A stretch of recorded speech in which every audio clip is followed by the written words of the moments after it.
जरी सतचे दुःख आपला पाठलाग करत राहिले आणि आपल्याला मागे टाकत राहिले, जरी आपले शरीरानी मन तुटले तरी,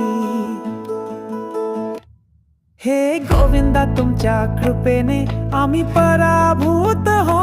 आम्ही ज्या वेदांचा अभ्यास केला आहे त्याचे आम्हाला समर्थन आहे.